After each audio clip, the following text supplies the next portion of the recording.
Hello बच्चों, मैं आपका शांतनु सर। चैप्टर सोल्यूशन को फिर से प्रोसीड करने जा रहे हैं। इस चैप्टर सोल्यूशन में अभी तक हम लोगों ने कई चीज़ें पढ़ी, जैसे कि पढ़ा हेनरीज लॉ, एक सॉल्यूट, सॉल्वेंट, सोल्यूशन, उस सोल्यूशन की सॉल्युबिलिटी।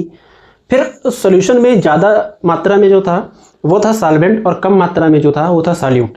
सॉल्यूट बेसिकली हमने जब हेनरी लॉ पढ़ा तब हमने पढ़ा कि सॉल्यूट में जब कोई सॉल्वेंट में जब कोई गैसियस सॉल्यूट मिलाया जाए तब वो अपना कैसा बिहेवियर दिखा रहा है, उसकी सॉल्युबिलिटी कैसे घट रही बढ़ रही टेम्परेचर के रेस्पेक्ट में, टेम्परेचर बढ़ने के साथ, प्रेशर बढ़ने के साथ। अभी उसके बाद फिर हमने पढ़ा कि जितने भी सॉल्यूट सॉलिड स्टेट में मिलाए जा रहे हैं उनका कैसा बिहेवियर है, उनका शेप पढ़ा, उनमें उनकी सॉल्युबिलिटी में यानी उनकी जो विलेयता है, उनका किसी विलयन में सोल्यूशन में जो घुलने का गुण है उसमें टेम्परेचर का क्या इफेक्ट है, प्रेशर का क्या इफेक्ट है, ये सब चीज़ें पढ़ी। फिर थोड़ा सा और आगे बढ़े और हमने पढ़ा कि ये जो सॉल्यूट है क्योंकि वो सॉलिड स्टेट में है, ठोस अवस्था में है, तो उनकी आकृति कैसी है, उनका आकार कैसा है, क्या वो किसी क्यूब यानी घन के आकार के हैं, क्यूबॉइड घनाभ के आकार के हैं, प्रिज्म के आकार के हैं, या स्टिक छड़ी के आकार के हैं, कैसे हैं। ठीक, और उन चीज़ों को हम रिलेट करते चले गए। ठीक, इतना पढ़ा हमने। फिर हमने एक चीज़ और पढ़ी, वाटर ऑफ क्रिस्टलाइजेशन पढ़ा कि वाटर ऑफ क्रिस्टलाइजेशन क्या है। कई सारे ऐसे पदार्थ बताए मैंने, ऐसे सब्सटेंसेस बताए आपको, जैसे एक बताया मैंने पोटासिलम, K2SO4 L2SO4 K2SO4 L2SO4 whole thrice .24H2O, पोटासिलम, फिटकरी में बताया। और नीला थोथा यानी कि ब्लू विट्रियॉल, हरा थोथा ग्रीन विट्रियॉल, हरा कसीस जिसको बोलते हैं। ऐसे कई सारी चीजें बताई जो कि हमको दिखती एक ठोस जैसी हैं, उनमें कहीं पानी नहीं दिखता लेकिन उनके अंदर पानी होता है। जैसे फिटकरी है तो कहीं पानी दिखता नहीं, अगर हाथ में पकड़ेंगे तो फिटकरी का एक क्रिस्टल दिखेगा, टुकड़ा दिखेगा, लेकिन उसके अंदर वाटर ऑफ क्रिस्टलाइजेशन होता है, वाटर उसके अंदर ट्रैप होता है ना। ऐसा ही एक और बताया था, ये तो वाटर की बात हो गई जैसे फिटकरी में हो गया, और ग्रीन विट्रियॉल उनमें भी होता है। सब चीज़ों में वाटर ट्रैप्ड फॉर्म में होता है, ये सब चीज़ें पहले मैं बता चुका हूं। ठीक, अब उसको ज़्यादा एक्सप्लेन नहीं करेंगे, नहीं तो फिर पूरा लेक्चर इसी में चला जाएगा। इन जिन ठोसों को हम मिला रहे हैं, ठीक है, इनके क्या क्या इफेक्ट हैं। अच्छा, एक चीज और, फिर हमने पढ़ा कि कौन होते हैं हाइड्रेटेड सब्सटेंसेस, यानी वो पदार्थ, वो सब्सटेंस जिनके पास वाटर है किसी भी फॉर्म में। फिर पढ़ा एनहाइड्रस सब्सटेंसेस, जिनके पास वाटर नहीं है किसी भी स्थिति में। ठीक, और फिर वाटर ऑफ क्रिस्टलाइजेशन पढ़ा। ठीक है, कितनी चीजें पढ़ी हमने। तो इन हाइड्रेटेड को कैसे डिहाइड्रेटेड कर सकते हैं, यानी अगर हमारे पास सपोज करिए कि कोई एक ऐसा पदार्थ है, जैसे मान लीजिए फिटकरी ही है, तो उसके पास वाटर ऑफ क्रिस्टलाइजेशन है, यानी वाटर क्रिस्टल के फॉर्म में उसके अंदर ट्रैप है, फंसा हुआ है। जब हम नॉर्मल अपने हाथ से उसको छुएंगे तो कहीं नहीं दिखेगा, लेकिन है उसके अंदर। तो इस वाटर को कैसे अलग कर सकते हैं, यानी कैसे ये अपना वाटर खो सकता है, या कोई एक ऐसा पदार्थ जिसके पास वाटर ऑफ क्रिस्टलाइजेशन नहीं है वो कैसे अपने आप से वाटर ऐड कर सकता है। फिर हमको ये भी पढ़ना है, क्योंकि वाटर शुरू से हम लोग वाटर चैप्टर पढ़ रहे हैं, फिर सॉल्यूशंस में आए तो कई ऐसे प्रोडक्ट बनते हैं केमिस्ट्री में, केमिकल साइंस में, केमिकल लेबोरेटरी में, जिनको ड्राई करना जरूरी होता है, क्योंकि हमारे लिए सबसे सस्ता और सबसे प्रकृति प्रदत्त, नेचर से गिवन हमको जो सबसे अच्छा सॉल्वेंट है वो है वाटर। हमारे एटमॉस्फेयर में भी है वाटर, तो किसी भी लेबोरेटरी में करें वाटर तो किसी न किसी फॉर्म में केमिकल से जुड़ ही जाएगा जो प्रोडक्ट बना रहे हैं। एक बात। दूसरी बात, ज़्यादातर अगर कोई इनऑर्गेनिक सोल्यूशन बनाना है तो वाटर हमारे लिए एक सस्ता सॉलिड पड़ता है, और हम वाटर की हेल्प से सॉल्वेंट को बढ़ा लेते हैं, अपनी केमिकल रिएक्शन को पूरा कर लेते हैं, हमको कोई दिक्कत नहीं आती है। तो कुल मिला के किसी ना किसी तरीके से हम वाटर से जुड़ ही जाते हैं, या हमारे प्रोडक्ट से वाटर जुड़ जाता है। लेकिन जब हमें कोई प्रोडक्ट चाहिए, मान लीजिए हमें चाहिए कैल्शियम क्लोराइड, तो हमको ड्राई स्टेट में चाहिए, सूखा चाहिए, केवल कैल्शियम क्लोराइड चाहिए। अगर हम लेबोरेटरी में कोई गैस बना रहे हैं अमोनिया, तो हमें केवल अमोनिया चाहिए, NH3 गैस चाहिए। अगर हम गैस बना रहे हैं HCl हाइड्रोक्लोराइड गैस, तो हमें केवल HCl गैस चाहिए। अमोनिया गैस सपोज करिए बना रहे हैं लेबोरेटरी में, तो हमें अमोनिया ही चाहिए एज ए प्रोडक्ट, हमको नहीं चाहिए उसके साथ लगी हुई थोड़ी या कम मात्रा में वाटर के वेपर्स। अगर हम HCl गैस बना रहे हैं, हाइड्रोक्लोराइड गैस बना रहे हैं, हाइड्रोजन क्लोराइड गैस बना रहे हैं, तो हमें एज ए प्रोडक्ट HCl ही चाहिए, ना कि उसके साथ अटैच्ड कोई वाटर का मॉलिक्यूल चाहिए। ऐसा ही ठोस के साथ भी है, यानी कि सॉलिड्स के साथ भी है, ऐसा ही गैसेस के साथ है, ऐसा ही लिक्विड के साथ है। अगर हमें कोई प्रोडक्ट, कोई उत्पाद केमिस्ट्री में सॉलिड, लिक्विड, गैस, यानी ठोस, द्रव, गैस, तीन में से किसी भी स्टेट में मिल रहा है, तो हमें केवल उत्पाद चाहिए, यानी शुद्ध अवस्था में चाहिए, उसके साथ कोई भी वाटर नहीं होना चाहिए, कुछ भी नहीं होना चाहिए। तो इसके लिए कुछ चीज़ें होती हैं, कुछ अपैरेटस होते हैं, कुछ सेटअप्स होते हैं जिनकी हेल्प से कर सकते हैं। जैसे यहाँ पे कुछ चीज़ें हमने बना रखी हैं, ठीक है। जैसे ये अपना यू शेप्ड ट्यूब है, ये ड्राइंग टावर है, ये फ्लास्क है, ये डेसिकेटर है, ये ड्राइंग बल्ब है। ये सब इनमें से कोई किसी गैस को ड्राई करने के काम आएगा, कोई किसी सॉलिड को ड्राई करने के काम आएगा, और कोई किसी गैस को, कोई किसी सॉलिड के लिए, कोई किसी लिक्विड के लिए, कोई किसी गैस के लिए। उनको ड्राई करने का मतलब ये है कि उससे हमें वाटर हटाना है। इससे पहले कुछ चीज़ों को हम एक बार कुछ चीज़ों का क्विक रिवीजन कर लेते हैं, ठीक है। तो उनको ड्राई, कुछ सब्सटेंसेस को, यानी वो अपनी किसी भी फेज में हो, किसी भी अवस्था में हो, उनको ड्राई करने से पहले एक बार कुछ चीज़ें समझना जरूरी है। वो सेटअप हम बताते हैं, उससे पहले कुछ चीज़ें समझना जरूरी है। जैसे कि हाइड्रेटेड सब्सटेंसेस, जैसे हमारे पास हो गया Na2SO4 डॉट 10H2, ठीक। Sodium sulphate Deka, Deka means 10, Deka hydrate. ये क्या है? ये एक तरीके का हाइड्रेटेड सब्सटेंस है। हाइड्रेटेड मतलब इसके साथ ये वाटर ऑफ क्रिस्टलाइजेशन लगा हुआ है। अब कुछ प्रोसेसेस होते हैं, कुछ प्रक्रिया होती है। जैसे इसी को अगर हम हीट कर दें, गर्म कर दें, तो क्या होगा? Na2SO4 अलग हो जाएगा और इससे पूरा का पूरा पानी अलग हो जाएगा। ये कैसा था? हाइड्रेटेड था। इसके साथ क्या लगा था? वाटर ऑफ क्रिस्टलाइजेशन लगा था। कितने मॉलिक्यूल लगे थे? 10 मॉलिक्यूल वाटर के लगे थे। क्या किया? इसको हमने गर्म कर दिया। गर्म करने के अलावा भी कुछ तरीके हैं, गर्म करने में भी कुछ तरीके हैं। जैसे केवल गर्म कर देना यानी डायरेक्ट हीटिंग, या वैक्यूम में गर्म करना यानी एयर की एब्सेंस में कर देना, या ड्राई एयर से गर्म हवा को फ्लो करना, गर्म हवा का बहाव करना, जिससे कि कोई चीज क्या हो जाए, अपने वाटर को लूज कर दे, या कोई ऐसा डिहाइड्रेटिंग एजेंट यूज करना जैसे कंसंट्रेट सल्फ्यूरिक एसिड, सबसे बेस्ट डिहाइड्रेटिंग एजेंट। क्यों? क्योंकि जो कंसंट्रेट सल्फ्यूरिक एसिड होता है, कंसंट्रेट सल्फ्यूरिक एसिड होता है, इसकी बहुत ज्यादा एफिनिटी होती है वाटर की तरफ। क्या होती है? एफिनिटी होती है। एफिनिटी मतलब लगाव, इसका स्नेह होता है, यानी इसके जुड़ने का, ऐड होने का कैरेक्टर होता है एफिनिटी टुवर्ड्स वाटर। इनमें से किसी को भी यूज कर सकते हैं। कुल मिला के हमारा अल्टीमेट पर्पस क्या है कि हमें ये जो साथ में डॉट के साथ, इसके साथ लगे हुए वाटर क्रिस्टलाइजेशन, उनको हटाना है। तो ये सब प्रक्रिया करके गर्म किया, या वैक्यूम में गर्म किया, या ड्राई एयर का फ्लो किया, या कंसंट्रेट सल्फ्यूरिक एसिड का प्रयोग किया, या फास्फोरस पेंटा ऑक्साइड का प्रयोग किया, डिहाइड्रेटिंग एजेंट्स का, और हमने वाटर हटा दिए। ये सब करने से होगा क्या? शुरू में कैसा था? हाइड्रेटेड, अब कैसा हो गया? एनहाइड्रस। शुरू में कैसा था? क्रिस्टलाइन शेप का, अब कैसा हो गया? पाउडर की फॉर्म में हो गया। इसने ये अपना क्या करेगा? वाटर क्रिस्टलाइजेशन लूज कर देगा। तो जो शुरू में क्रिस्टल जैसे थे, जैसे नमक के क्रिस्टल्स होते हैं छोटे छोटे, अब अपनी क्रिस्टल खो के ये एक पाउडर बन जाएगा। ठीक है, ये क्या बन जाएगा? एक पाउडर बन जाएगा। तो ये हो गया हमारे हाइड्रेटेड सब्सटेंसेस। ये शुरू में हाइड्रेटेड था, अब ये कैसा हो गया? एनहाइड्रस हो गया। और भी कुछ एग्जांपल हो सकते हैं, जैसे हो सकता है NaCl, जैसे हो सकता है C12H22O11, जैसे हो सकता है KNO3, ये sodium chloride, common salt, table salt, spoon salt, ये अपना शुगर C12H22O11, ये पोटेशियम नाइट्रेट। ठीक, ये सब कैसे हैं? ये है हमारे एनहाइड्रस। अब एक बात आपको समझ में आ रही होगी कि ये सर जो NaCl है, ये भी तो क्रिस्टल जैसा है। इसका टुकड़ा ले तो एकदम ऐसा लगता है जैसे इसके अंदर वाटर क्रिस्टलाइजेशन है। या चीनी का एक बड़ा सा टुकड़ा ले तो लगता है इसके अंदर वाटर क्रिस्टलाइजेशन है। उनका शेप क्रिस्टलाइन है। इसीलिए किसी सॉलिड का शेप क्रिस्टलाइन होना, इसका मतलब ये बिल्कुल भी नहीं कि उसके अंदर वाटर क्रिस्टलाइजेशन है ही। ठीक है ना? ये भी क्रिस्टलाइन शेप का है, ये भी क्रिस्टलाइन शेप का, एमार्फस क्रिस्टलाइन। जैसे आपने फिटकरी का टुकड़ा देखा हो, एक व्हाइट कलर का टुकड़ा, इरेगुलर शेप का, ट्रांसपेरेंट सा। NaCl बड़ा टुकड़ा देखा ही होगा आपने, उस वैसा। तो ये सबके सब क्रिस्टलाइन है, आल्दो इनके पास कोई भी वाटर क्रिस्टलाइजेशन नहीं है।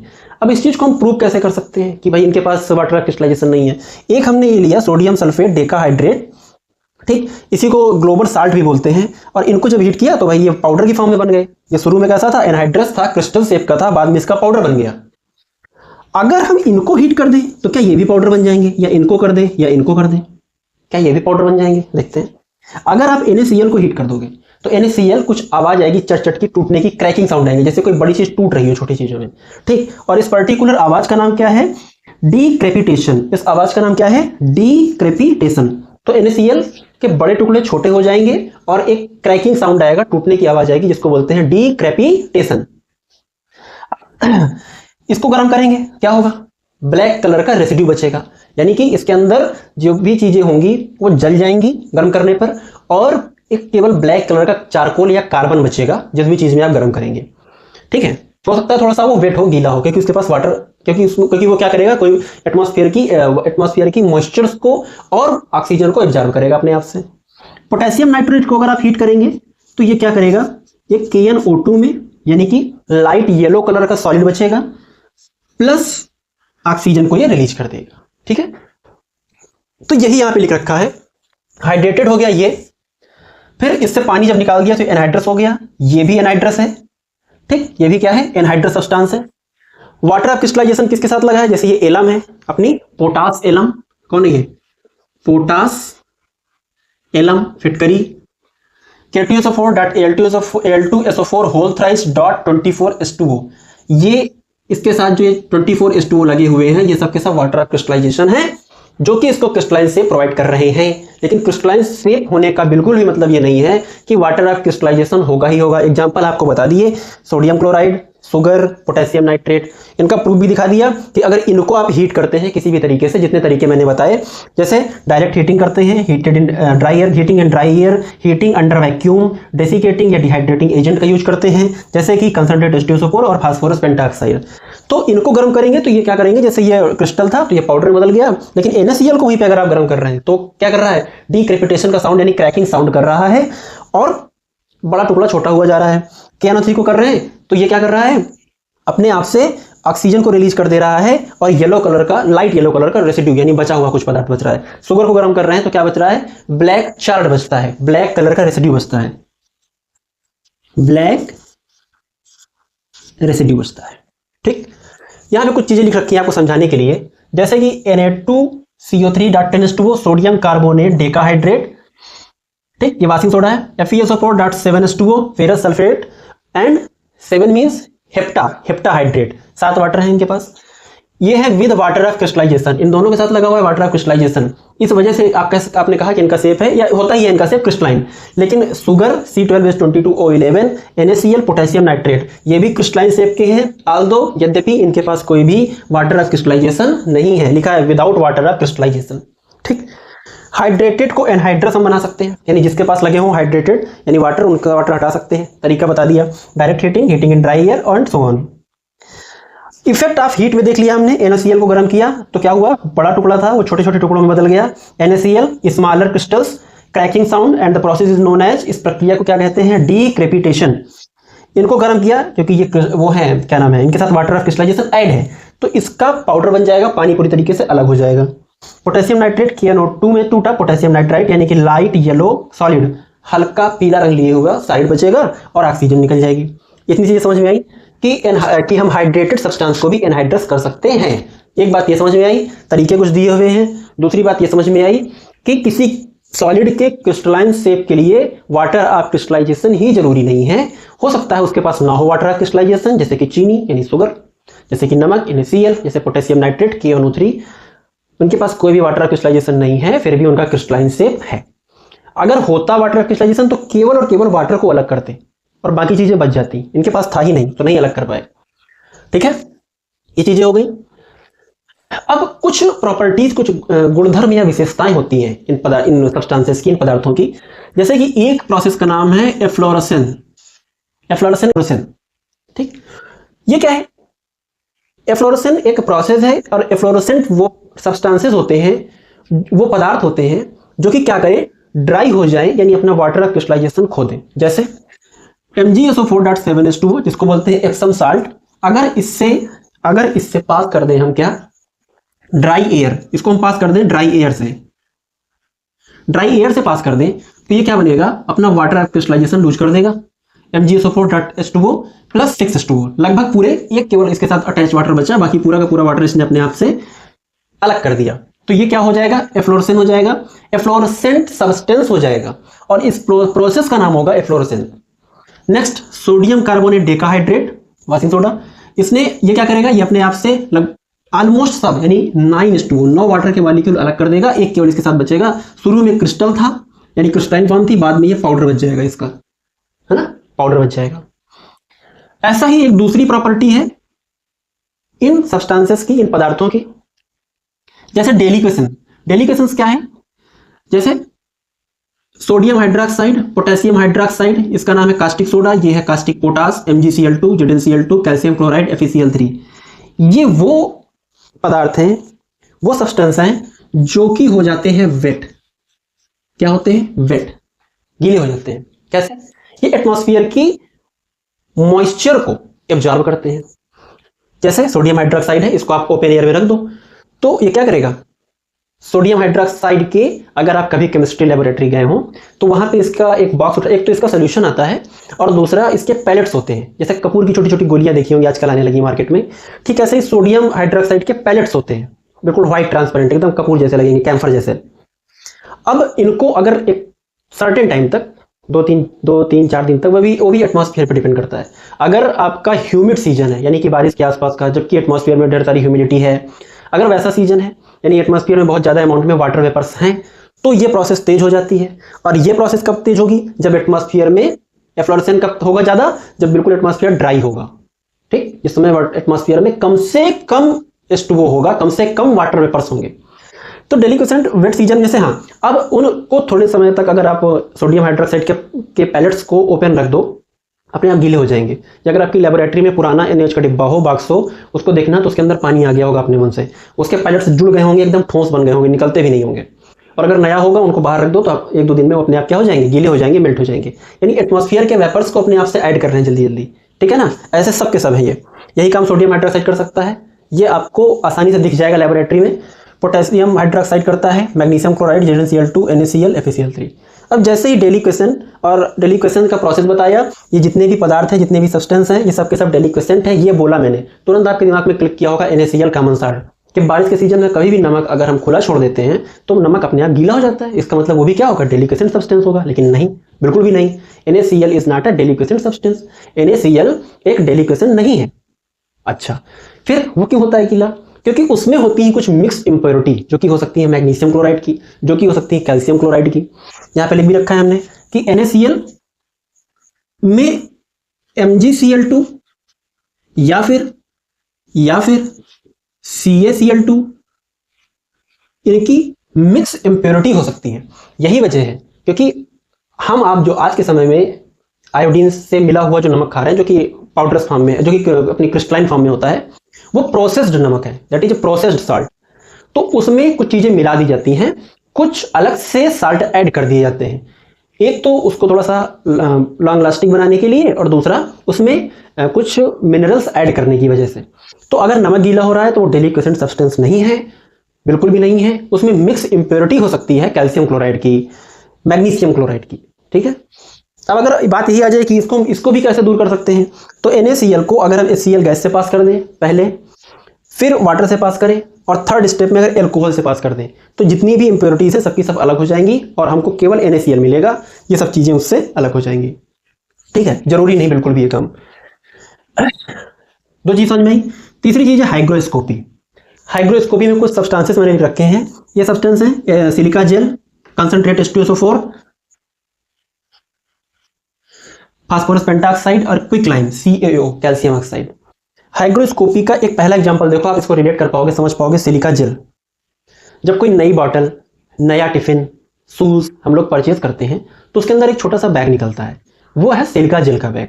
वो करता क्या है, वो उसके आसपास यानी बॉक्स के अंदर जितनी भी मॉइस्चर आ गई उसको एब्जॉर्ब कर लेता है, और वेट भी नहीं होता है। सबसे अच्छी बात, वो बैग क्या करता है? एब्जॉर्ब करता रहता है। कोई फाउल गैस है, एटमॉस्फेयर का वाटर वेपर्स हैं, सबको अपने आप से क्या करता रहता है? ऐड करता रहता है, एब्जॉर्ब करता रहता है, ठीक। अगर इसको ना रखा जाए तो हो सकता है कोई टिफिन आप लाए, उसके अंदर वाटर वेपर्स गए, लंबे समय तक अंदर बने रहे, फिर फंगस डेवलप हो गए, है ना। उनको वाटर मिलते ही एक सुटेबल मीडियम मिल जाएगा, और डेवलप होते ही क्या हुआ? एक अजीब सी गंदी इसमें रहने लगी। अब उस वाटर बॉटल, टिफिन, इनको आप लंबे समय तक यूज ही नहीं कर पा रहे हैं, ठीक है ना। या अगर लेदर के शूज वगैरह हैं, लेदर के पर्स हैं, लेदर के बेल्ट हैं, उनको ह्यूमिडिटी मिल गई तो उनमें फंगल अटैक हो जाएगा, वो जल्दी जल्दी खराब हो जाएंगे। तो उन सबसे बचाने के लिए उनमें सिलिका जेल का एक छोटा सा बैग रख देते हैं, और उस बैग को रखते ही क्या होता है, वो हाइग्रोस्कोपी सब्सटेंस है, हाइग्रोस्कोपी पदार्थ है, और वो वाटर को अपने आप से ऐड करता रहता है, एब्जॉर्ब करता रहता है। ये एग्जांपल है कुछ। हाइग्रोस्कोपी सब्सटेंस कौन है? Silica gel, concentrate H2SO4, phosphorus pentoxide, quicklime. ये एग्जांपल बार बार मिलेंगे, एक कंसंट्रेट H2SO4, एक फास्फोरस पेंटाऑक्साइड, एक क्विकलाइम, बार बार ये एग्जांपल मिलेंगे। फिर आते हैं हमारे नेक्स्ट, आते हैं ये नंबर 1 था efflorescence, number 2 deliquescence, number 3 hygroscopy, number 4 drying agent, number 5 dehydrating agent. Drying agent को ही कह सकते हैं डेसिकेंट या डेसिकेटिंग एजेंट बोल सकते हैं, ठीक, ड्राइंग एजेंट, ठीक है। जैसे इनमें कुछ एग्जाम्पल आपको बार बार कॉमन मिलेंगे, और इस डेसिकेंट या डेसिकेटर का ज्यादा यूज करते हैं किसी सॉलिड को ड्राई करने के लिए या ड्राई रखने के लिए। CaO quicklime, silica gel, sulphuric acid, phosphorus pentoxide, sodium sulphate, anhydrous, calcium chloride, anhydrous, anhydrous बिना पानी का, एनहाइड्रस बिना पानी का विदाउट वाटर, जिंक क्लोराइड बिना पानी का यानी कि एनहाइड्रस, मैग्नीशियम सल्फेट एनहाइड्रस, ये सब के सब ड्राइंग एजेंट, डेसिकेंट या डेसिकेटिंग एजेंट है। इन सब का यूज करते हैं हम सॉलिड्स को लंबे समय तक ड्राई करने के लिए, उनसे वाटर अलग रहे। चैप्टर वाटर पढ़ रहे थे, सब चीजों में 2 ही 3 चीजें हम बार बार सीख रहे हैं। वाटर कैसे ऐड हुआ, वाटर कैसे अलग हुआ, वाटर को कैसे ऐड कर सकते हैं, वाटर को कैसे रिमूव कर सकते हैं, ये सब चीजें सीख रहे हैं। नेक्स्ट आता है डिहाइड्रेटिंग एजेंट। अब देखना एक बात, अभी तक जितनी चीजें थी, जैसे कि हमने पढ़ा कि हाइग्रोस्कोपी या ड्राइंग एजेंट, ये वाटर को अलग कर रहे थे, यानी ये तो अपने आप से ऑब्जर्व कर रहे थे, कुछ भी करके वाटर को अलग कर रहे थे, लेकिन इनके अंदर इतनी कैपेबिलिटी नहीं थी कि केमिकली कंबाइंड वाटर को अलग कर सके। केमिकली कंबाइंड वाटर क्या होता है, अगर किसी भी सब्सटेंस के अंदर H2O वाटर का फार्मूला होता है, बात समझना, कि H2O है वाटर, यानी कि 2:1 के रेशियो में हाइड्रोजन और ऑक्सीजन है। किसी भी सब्सटेंस से अगर 2:1 के रेशियो में कहीं पे H और O दिख जाए, तुरंत उनको हटा लेना। ये प्रॉपर्टी होती है डिहाइड्रेटिंग एजेंट की। किसकी? डिहाइड्रेटिंग एजेंट की। जैसे अगर C12H22O11 यानी शुगर है, चीनी, और इसको हम पास कर दें कंसंट्रेट H2SO4 से, तो 12 कार्बन के अलावा जितना संभव था ज्यादा से ज्यादा, यानी 11 ऑक्सीजन संभव थे और 11 दूनी 22 नंबर में हाइड्रोजन संभव थे। इतने देखो वाटर अलग कर दिए इसने। मैक्सिमम 11 ऑक्सीजन थे, H2O में मिनिमम 1 ऑक्सीजन तो होना ही चाहिए, तो 11 ऑक्सीजन और 22 हाइड्रोजन अवेलेबल थे, इसने 11 दूनी 22 हाइड्रोजन और 11 ऑक्सीजन इतना अलग कर दिया। तो dehydrating agent chemically combined water को अलग कर सकता है, इतनी जबरदस्त इसकी कैपेबिलिटी होती है, ठीक है। और बाकी के ऊपर के जितने थे वो केमिकली कंबाइंड नहीं हटा पा रहे थे कि उसका मॉलिक्यूल ही तोड़ दे। अब यहां पे इसको पास करने के बाद केवल काला काला थोड़ा सा कार्बन बचेगा और बाकी पानी अलग हो जाएगा, ठीक है। तो ये डिहाइड्रेटिंग एजेंट की सबसे खास बात है कि केमिकली कंबाइंड 2:1 के रेशियो में अगर हाइड्रोजन ऑक्सीजन दिख रहा है तो उसको रिमूव कर देता है, पानी ना होते हुए पानी बना के निकाल देता है। ये बात हुई। कुछ एग्जांपल हो गए डिहाइड्रेटिंग एजेंट के, जैसे Al2O3 एल्यूमिना हो गया और फास्फोरस पेंटा ऑक्साइड हो गया, फास्फोरस पेंटा ऑक्साइड हो गया। ये सब के सब थे हमारे कुछ चीजें, ठीक। तो hydrated substance, anhydrous, water of crystallisation. Hydrated को एनहाइड्रस हम कैसे बना सकते हैं, इफेक्ट ऑफ हीट हमने देखा हाइड्रेटेड में भी, एनहाइड्रेटेड में भी। फिर हमने देखा कुछ प्रॉपर्टीज जैसे कि इफ्लोरेसेंस, डेलिकेशंस, हाइग्रोस्कोपी, उनके एग्जाम्पल, ड्राइंग डेसिकेटिंग एजेंट उनके एग्जाम्पल, डिहाइड्रेटिंग एजेंट उनके एग्जाम्पल। अब हम कुछ प्रोसेस देखने वाले हैं कि हमारे पास कोई गैस है एज ए प्रोडक्ट, कोई लिक्विड है एज ए प्रोडक्ट, कोई सॉलिड है एज ए प्रोडक्ट, उनको हम कैसे ड्राई कर सकते हैं, उनसे हम वाटर कैसे हटा सकते हैं जिससे कि हमको प्योर प्रोडक्ट मिल जाए जो कि हमें चाहिए, ठीक है। इतना तब तक आप लोग देख लीजिए, फिर हम बताते हैं।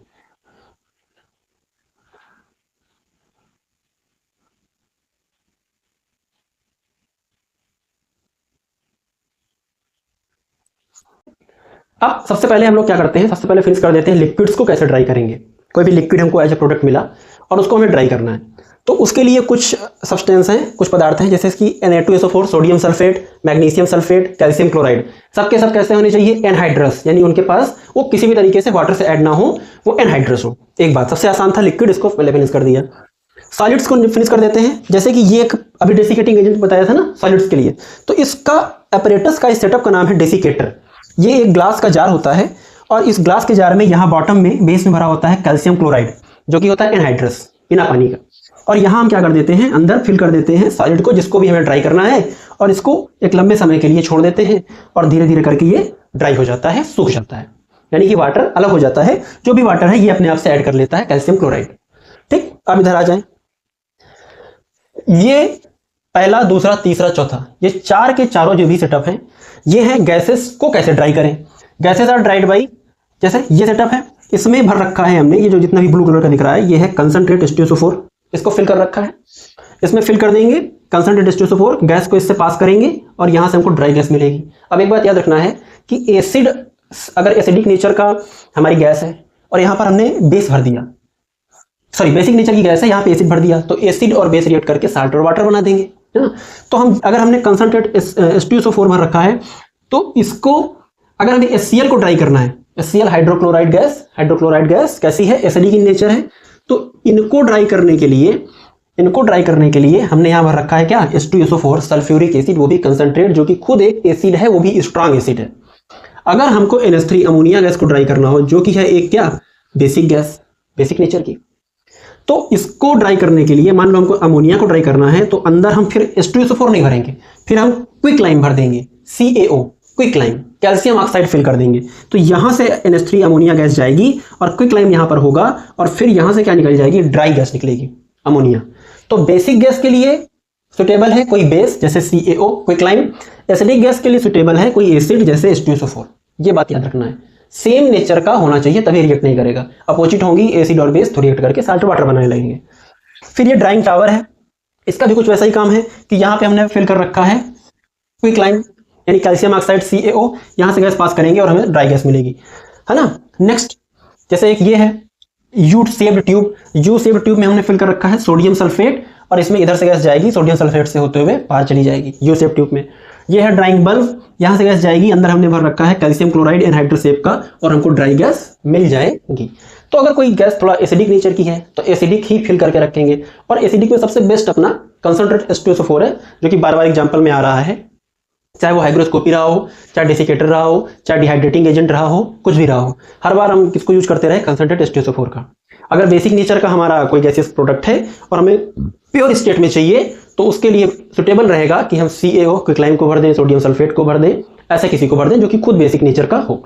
तो ये सारे के सारे प्रोसेस थे, सॉलिड या लिक्विड या गैस को ड्राई कैसे करेंगे, हमें ड्राई प्रोडक्ट कैसे मिलेगा, ऐसा प्रोडक्ट जिससे वाटर ऐड ना हो, ठीक है।